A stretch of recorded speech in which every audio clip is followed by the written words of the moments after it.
Hey, let's talk about subject and object pronouns. First of all, do you know what a pronoun is? So, muita gente tem dúvidas sobre como usar os pronomes sujeitos e pronomes objetos, mas na verdade, você sabe o que é um pronome? Bom, basicamente pronome é aquela palavra genérica que a gente usa para substituir alguns nomes em frases. Geralmente a gente usa pronomes para que a gente não tenha que repetir esses nomes várias vezes, sempre que a gente tiver que se remeter a essas coisas, pessoas, animais, em outras frases dentro do mesmo contexto. Normalmente o que acontece é que a gente menciona essas coisas, ou pessoas, ou animais primeiro, e nas próximas vezes que a gente tiver que falar deles, a gente usa pronomes para que a gente tenha uma fala um pouco mais fluida. Ok, até aí tudo bem. Mas o que são pronomes sujeitos e pronomes objetos? Fácil. Pronome sujeito é aquele que substitui o nome do sujeito na frase. O pronome objeto é aquele que substitui o nome do objeto na frase. E nome eu falo pode ser de pessoa, ou de animal, ou de objeto, claro. Ou até sentimentos e enfim. Mas a dúvida normalmente é o que é o sujeito da frase e o que é o objeto da frase. Lembrando, quando a gente fala de sujeito e de objeto, a gente está falando em relação ao verbo, certo? Então a gente fala oração, verbo. Quando tiver um outro verbo, a gente vai ter um outro sujeito e um outro objeto, ok? Então, o sujeito, ele é o dono daquela ação. Então aquela ação só acontece porque existe aquele sujeito.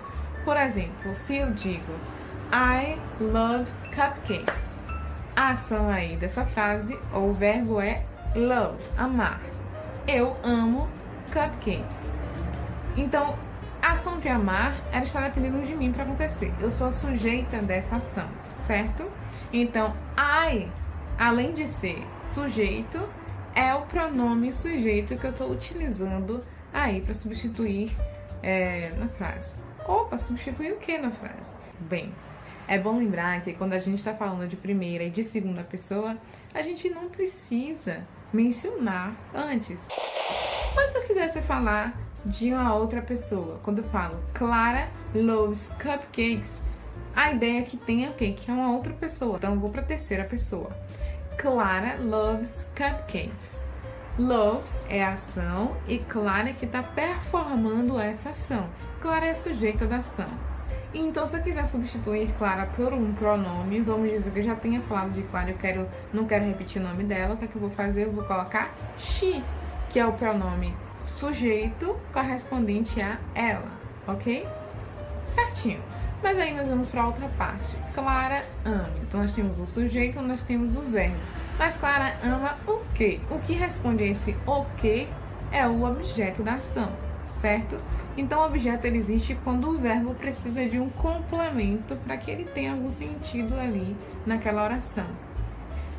O objeto, ele é o alvo daquela ação. Então, Clara está performando aquela ação em relação a quem? Em relação ao cupcake. Então, Clara loves cupcake. Cupcake é o objeto desse verbo.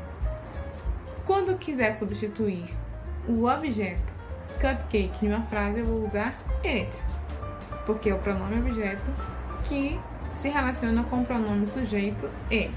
Calma, nós vamos ver uma lista, mas nesse caso é bom saber que it coincide. Então, eu posso falar she loves it, she loves cupcake, or Clara loves it. Eu posso substituir todos ou não, depende do contexto, porque, por exemplo, pode ficar muito confuso se eu substituir tudo por pronome. Então, nós temos aqui a lista.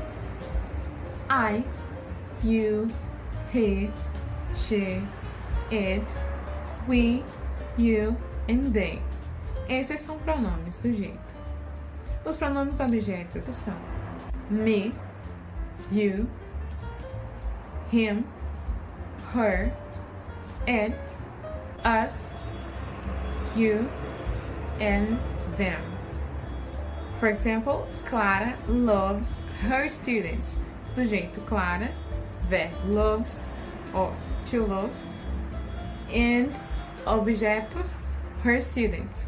Clara loves them. or she loves them. Okay? Thank you. Bye bye.